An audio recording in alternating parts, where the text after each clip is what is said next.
Bien, un feliz sábado para todos. Lo bueno es que el micrófono alcanza y no necesito tenerlo pegado a la boca. Me alegra mucho estar con vosotros, es una alegría enorme. Ya os echaba de menos, la verdad. Y lo dicho, me alegra mucho estar en ese sábado y compartir con todos vosotros. En esta mañana me gustaría preguntar, bueno, el título del tema es ¿contra quién luchas? ¿Contra quién luchas? ¿Eh? Contra ti misma. Perfecto, muy bien. Pues hoy vamos a ver contra quién estamos luchando, ¿vale? No sé cuántos a simple vista conozcáis el nombre de Alexander Dolgopolov. A ver, Alexander Dolgopolov no fue un premio Nobel de la Paz, no fue ningún dictador famoso.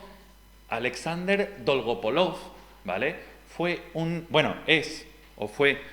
deportista ucraniano, ganador de 3 trofeos ATP, o sea, tenista, ¿vale? Tenista ucraniano, ganó más de 7 millones de dólares jugando al tenis, ¿vale? El tenis da mucho dinero, pero al haber ganado 3 trofeos ATP, pues te pone en un ranking y al final pues era alguien conocidito, ¿vale?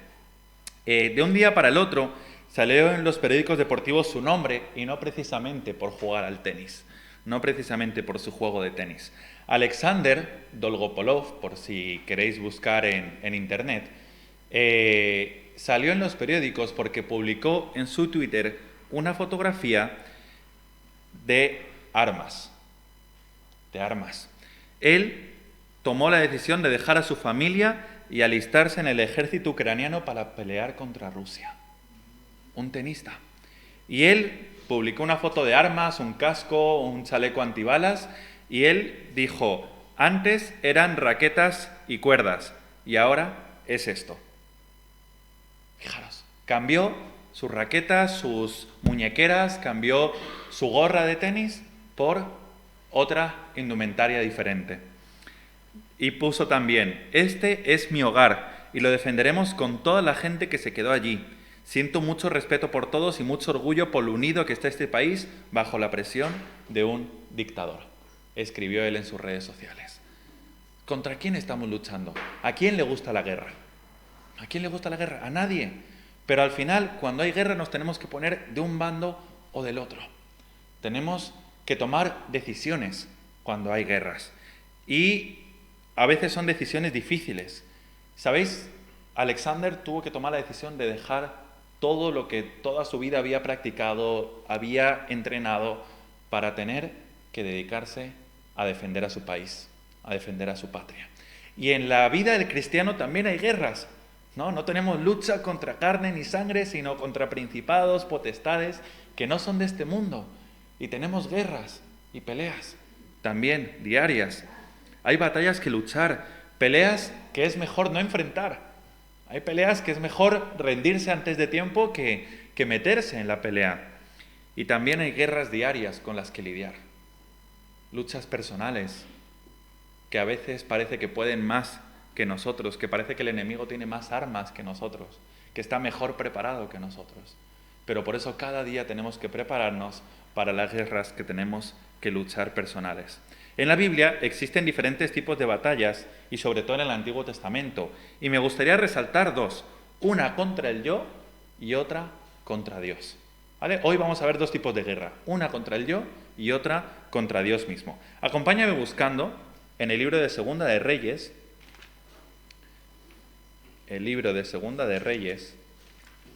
capítulo 5, versículos del 20 en adelante.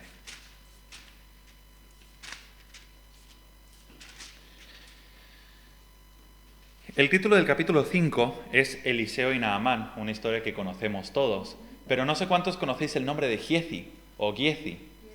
Giezi, sí, ¿verdad? El siervo de Eliseo, exacto. Pues vamos a ver un poco, vamos a meternos en esta historia y vamos a analizarla versículo por versículo, a partir de los versículos del versículo 14, ¿vale? Dice, descendió Naamán y se zambulló 7 veces en el Jordán, conforme a la palabra del varón de Dios, y su carne se volvió como la carne de un niño, y quedó limpio de la lepra. Y volvió con todos sus acompañantes a donde estaba el hombre de Dios, se presentó ante él y le dijo, conozco que no hay Dios en la tierra sino Israel, te ruego que recibas un presente de tu siervo. Y él le dijo, vive Jehová en cuya presencia estoy, que no te lo aceptaré. Y aunque le instaba a que aceptara alguna cosa, Eliseo no quiso. ¿Sabéis? Aquí se está presentando un cuadro hermoso, ¿no? Un general que no era creyente, que intentó pues curarse de todas las formas posibles, conoció al Dios verdadero, al Dios que es capaz de curar lo incurable. Y entonces estuvo dispuesto a cambiar su vida y hasta a dar de forma voluntaria, no sé, un diezmo, una ofrenda, ¿no? Porque entendía lo poderoso que era Dios, no porque nadie se lo dijo y no porque era una costumbre que tuviera, sino era como a modo de agradecimiento por lo que Dios acababa de hacer. Este general estaba dispuesto a dar una ofrenda. Y Eliseo le dijo, vive Jehová, que no te lo aceptaré. Versículos del 20 en adelante. Nos saltamos todo esto y dice, entonces Giezi, criado de Eliseo, varón de Dios, pensó, mi señor ha dejado marchar a este sirio, Naamán, sin aceptar de sus manos las cosas que ha traído. Vive Jehová que correré tras él a ver si obtengo alguna cosa. ¿Sabéis? Me parece muy interesante la historia de Giezi, porque es el típico adventista de toda la vida. ¿Vale? Es el típico que ha venido toda su vida a la iglesia, que ha estado aprendiendo de los pastores, que ha sido anciano, que ha dirigido juntas, que ha hecho todo, que se sabe todo de pe a pa. ¿Por qué? De alguna forma, Giezi se había criado con Eliseo, ¿verdad? ¿Y Eliseo qué era? Un profeta de Dios, ¿sí o no? Entonces, él se conocía todos los procedimientos, él sabía todo, él sabía qué era lo bueno, qué era lo malo, cómo proceder. Claro, era el adventista de toda la vida que se conoce todo, no alguien que acaba de llegar y no sabe cómo hacer las cosas. En ese sentido lo digo, ¿vale? Y me parece muy interesante porque ¿cómo se concibe el pecado primero? ¿Qué dice el versículo 20? Dice, Giezi, varón de Dios, pensó. ¿Vale? Primero lo pensó. Primero dijo, ¿y si voy? ¿Y si voy y lo hago? ¿Qué pasaría si? ¿No? Y ahí tenía la primera guerra. La guerra consigo mismo, la guerra mental. Como bien comentaba, ¿no? ¿Contra quién estamos peleando? Contra uno mismo. ¿Vale? La guerra contra su mente. Él pensó, ¿y si voy y hago esto? Y luego, Elena de White me gusta mucho lo que dice aquí. Dice, cuando Dios da a los hombres felicidad y paz, Satanás intenta introducir dificultades. En cada sinfonía procura introducir la nota discordante. Ahora el criado del profeta se presta como instrumento en manos del enemigo para arruinar casi por completo el cuadro tan hermoso que se había pintado. ¿Sabéis? No sé cuántos habéis estado en un coro, alguna vez, o habéis ido a alguna ópera o algún concierto. ¿Cómo, no sé si os ha pasado, que alguien ha dado alguna nota que no era, o que le ha salido algún gallo? Se nota más que toda la armonía, ¿verdad? Puede haber una armonía perfecta, pero si alguien da una nota que no es, o hace un sonido donde no era, se nota muchísimo. Pues Satanás se encarga de que en un cuadro tan hermoso como que un general sirio acababa de conocer al Dios verdadero, Satanás dice, voy a utilizar a Giezi para poder cambiar toda esta circunstancia. Y me parece muy interesante, porque Giezi dice, vive Jehová. ¿Qué significa vive Jehová? ¿Qué era el vive Jehová de la época hoy en día? ¿Cómo podríamos traspolarlo a los días de hoy? ¿Sabéis? Vive Jehová es una expresión que era un juramento. Era como juro por Dios, ¿vale? Vive Jehová, juro por Dios que voy a ir. O sea, imaginaros. Eliseo, acaba de decir en el versículo 16, vive Jehová en cuya presencia estoy, que no te lo aceptaré. ¿No? O sea, Eliseo acaba de jurar, mira, te juro, de verdad, te juro, como que Dios es mi padre, que no te voy a aceptar nada de tu parte. Y Eliseo, y Giezi lo cambia y dice, vive Jehová, que ahora iré tras este hombre y conseguiré algo suyo. Qué triste que habiendo aprendido del mejor de Eliseo, que teniendo al mejor pastor, al mejor maestro, al mejor de todos, y aún así eso no nos asegura nada.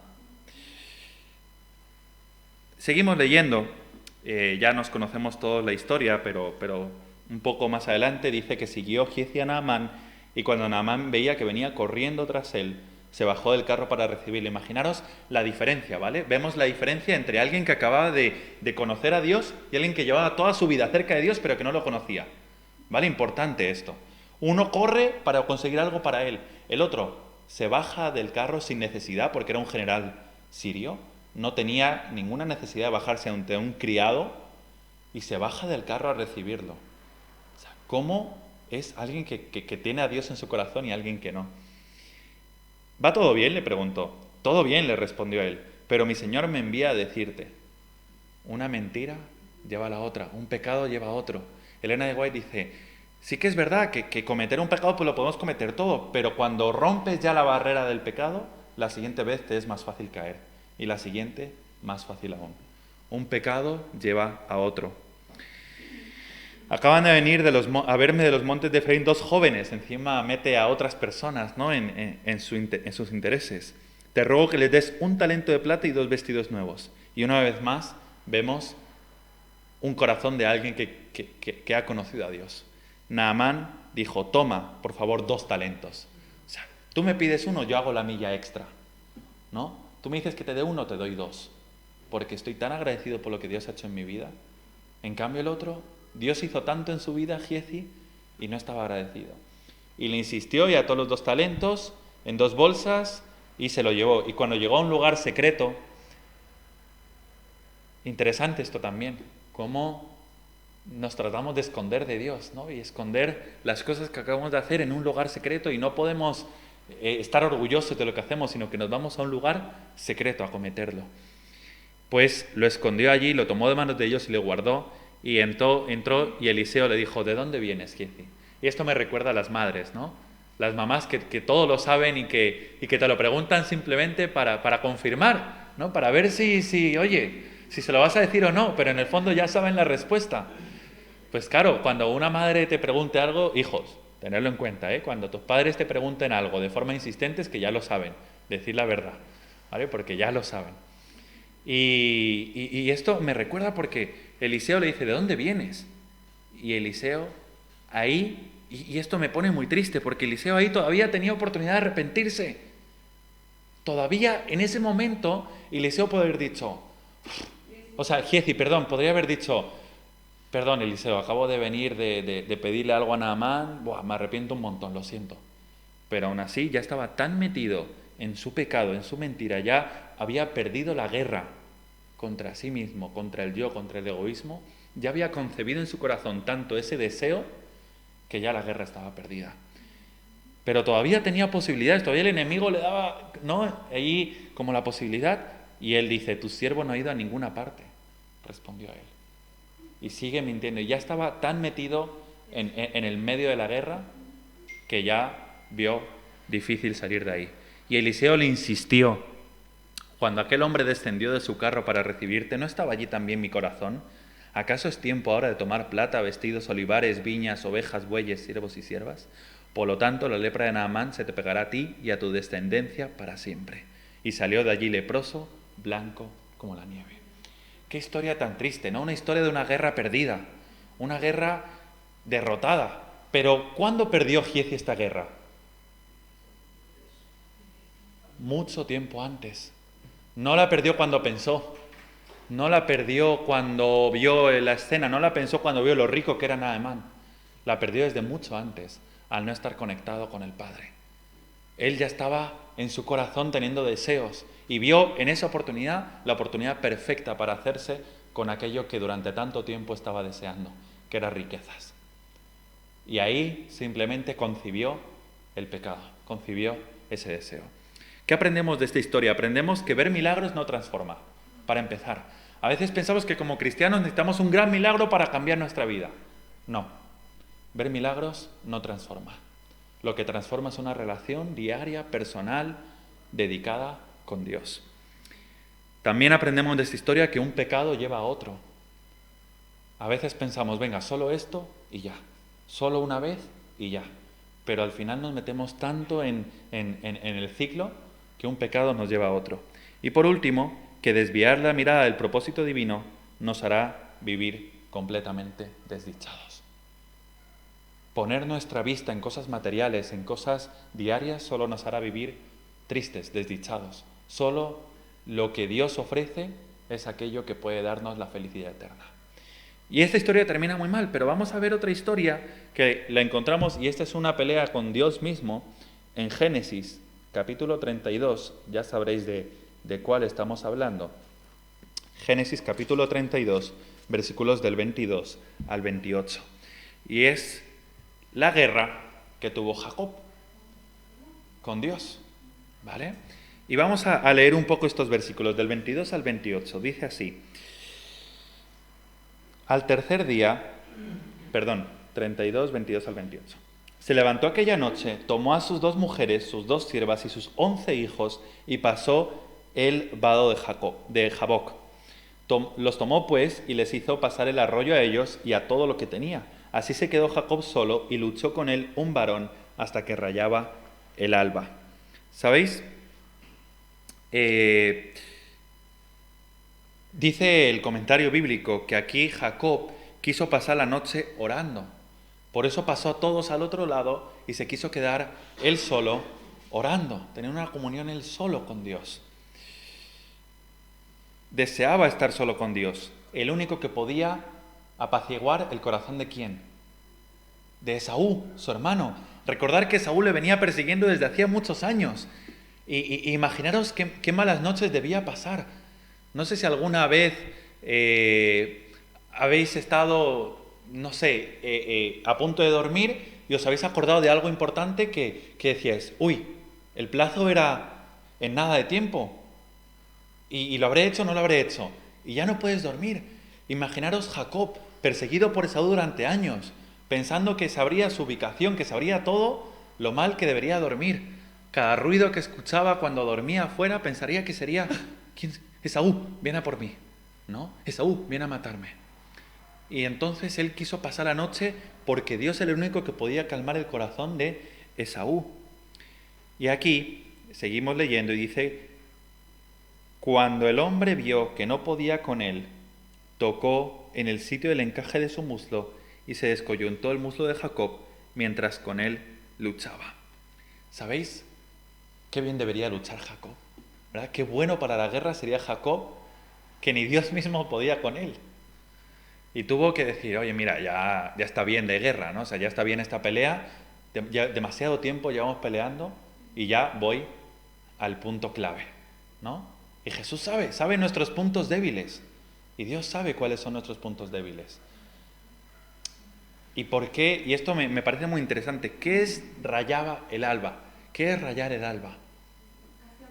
El amanecer. ¿Sabéis? Estamos en los 40 días de oración y amanecemos oscuro, ¿vale? Amanecemos sin ver nada. Y a veces es difícil levantarse sin que haya vida afuera, sin que ni el día te acompañe. Porque piensas, con lo rico que se está ahora en la cama, ¿no? Y es difícil. Y aquí dice que rayaba el alba.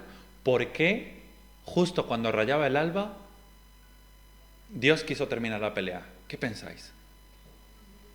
¿Por qué? ¿Por qué fue esto? Porque nadie ha visto a Dios. Porque nadie ha visto a Dios. ¿Con quién pensaba que estaba peleando Jacob? ¿Quién le perseguía todo este tiempo? Su hermano Esaú. Y claro, en la noche, no sé cuántos habéis estado en la noche en un lugar muy oscuro, no se ve absolutamente nada.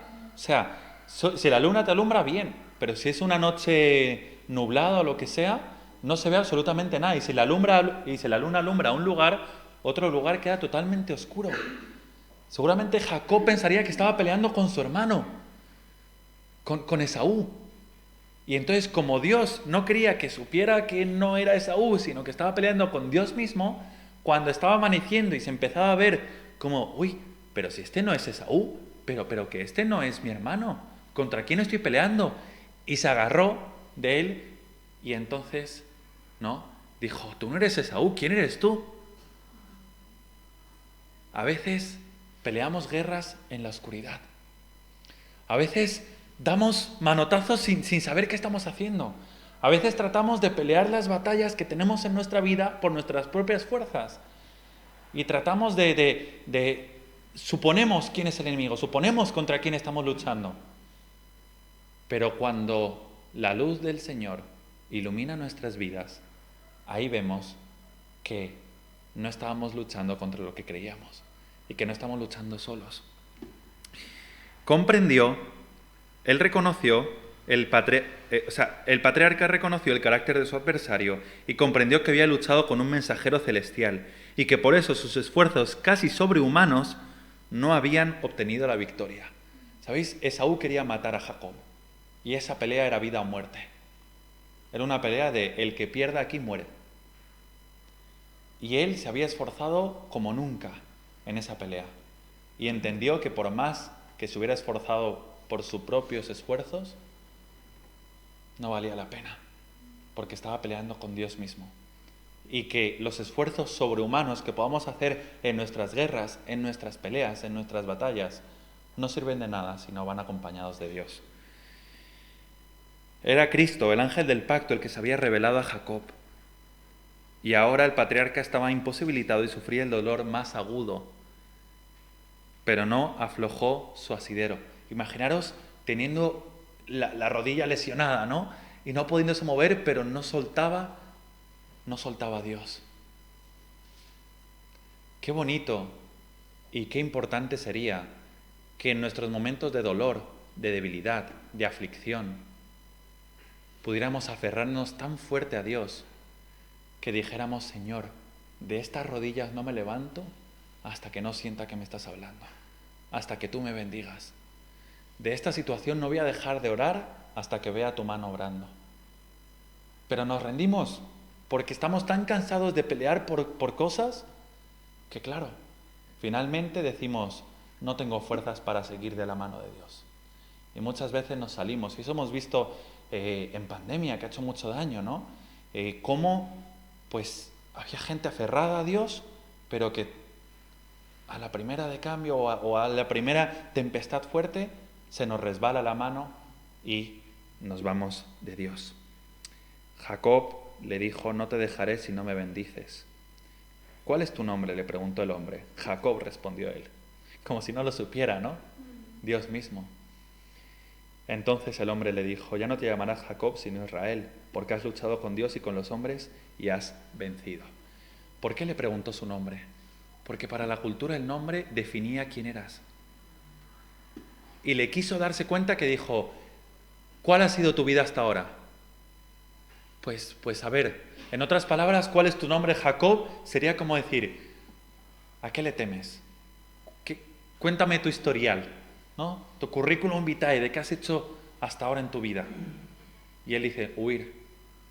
Me la he pasado huyendo por un error que cometí en el pasado. Y el Señor le dice: a partir de este momento has tenido un encuentro con Dios, ya no te la pasarás más huyendo, sino que ahora serás de bendición para el resto. Porque tener un encuentro con Dios transforma. El error que había inducido a Jacob al pecado de alcanzar la primogenitura por medio de un engaño, ahora le fue claramente manifestado. No había confiado en las promesas de Dios, sino que había tratado de hacer por su propio esfuerzo lo que Dios habría hecho a su tiempo y a su modo. Dios le quería bendecir. Dios quería bendecir a toda la descendencia de Jacob, pero Jacob se adelantó y lo hizo a su modo, a su forma, a través de engaños. Y ahora tuvo que vivir mucha vida con esas consecuencias. En prueba de que había sido perdonado, su nombre, que hasta entonces le había recordado su pecado, fue cambiado por otro que conmemoraba su victoria. ¿Sabéis? Hay guerras que lidiar con uno mismo, con nuestros pensamientos, con nuestras intenciones, con nuestros deseos, con nuestras inclinaciones. Y esas muy fácilmente las podemos perder, como hemos visto el ejemplo de Giezi o de Yezi. Pero hay guerras que tenemos que pelear con Dios y no levantarnos hasta que el Señor nos bendiga y no tirar la toalla hasta que no veamos la mano de Dios obrando en nuestras vidas, porque Él nos promete que lo va a hacer. De aquí, de esta segunda guerra, aprendemos 3 lecciones también, que muchas veces las batallas las tendremos que enfrentar solos. No es con nuestra familia, no es con nuestros hijos, muchas veces es solos en oración con Dios. Jacob hizo que toda su familia pasara y él estaba peleando solo con Dios. Sí que es verdad que la familia apoya y que como familia tenemos que tener una comunión con Dios, pero eso no quita la comunión personal de cada uno con Dios. También aprendemos que el dolor no tiene que ser motivo para dejar de luchar, sino que a veces significa que estamos más cerca de la meta. ¿Sabéis? A veces nos sentimos llenos de dolor, de desesperación, de tristeza, y tiramos la toalla, cuando en realidad eso a veces es que ya estamos cerca de que salga el amanecer, de que llegue la luz, de que raye el alba y de que el Señor nos bendiga. Y por último, que después de decidir por Cristo, ya nuestras vidas no pueden seguir siendo las mismas. ¿Sabéis? Después de que Jacob tuvo un encuentro con Dios, cambió su nombre y su vida cambió totalmente. Ya no tenía miedo a encontrarse con Esaú. Ya su vida ya no era pasársela huyendo. Más adelante, cuando se encuentra con Esaú, pues se piden perdón, ¿no? Y Esaú venía con todo un ejército y todo para perseguirlo. Pero su vida cambia por completo, porque ya no es el Jacob que dice, cuando venga alguien, ¿no? El Jacob impulsivo de me voy a enfrentar a todo el que venga. Ya es el Jacob que dice, perdón, me equivoqué. Fue un error mío, pero tuve un encuentro con Dios y eso cambió.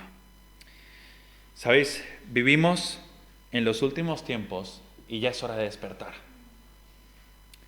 Quizás hasta hace 1 año o 2, hasta el 2019, no habíamos caído en lo cerca que estaba la venida del Señor y que tenemos que vivir en consecuencia con ello. No podemos hacer frente al enemigo y sus engaños si no creamos un alto en nuestras vidas y activamos el estado de alarma. Y activamos ese estado de alarma de, ¡hey, despierta! ¿No? Hace 2 años, no sé cuánto recordáis, casi 2 años, pues, no, más de 2 años, casi 3 años, perdón, se activaba un estado de alarma, ¿verdad? Activemos un estado de alarma en nuestra vida espiritual. Activemos un estado de alarma de no puedo seguir con mi vida tal cual la estoy llevando ahora. Nuestra vida es producto de las microdecisiones que vamos tomando. No llegamos a un punto de la noche a la mañana. Son microguerras que vamos peleando. Peleemos esas guerras con Dios. Vayamos del bando de Dios, porque ese es el bando ganador. No el bando del enemigo, del yo, de yo puedo solo, sino que con Dios. Quiero terminar con Apocalipsis 3:12. Apocalipsis 3:12 que dice, al que venciere, lo haré columna en el templo de mi Dios, y nunca más saldrá de allí. Escribiré sobre él el nombre de mi Dios, y el nombre de la ciudad de mi Dios, la nueva Jerusalén, la cual desciende del cielo, de mi Dios, y mi nombre nuevo. Yo quiero ser columna en el reino de los cielos. Yo quiero que se escriba el nombre de Dios en mí. Yo quiero que no vean a Aarón, yo quiero que vean a Dios. Pero esto solo será para quienes. Y lo dice al principio del versículo, para el que venciere. Para el que venciere. Asiémonos de la mano de Dios.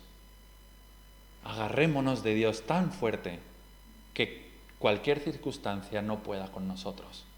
Solo de esa forma podremos ganar las peores guerras y las guerras que años anteriores quizás hayan podido con nosotros. Que el Señor pueda bendecirnos y que pueda hacernos luz en medio de las tinieblas. Que el Señor nos bendiga.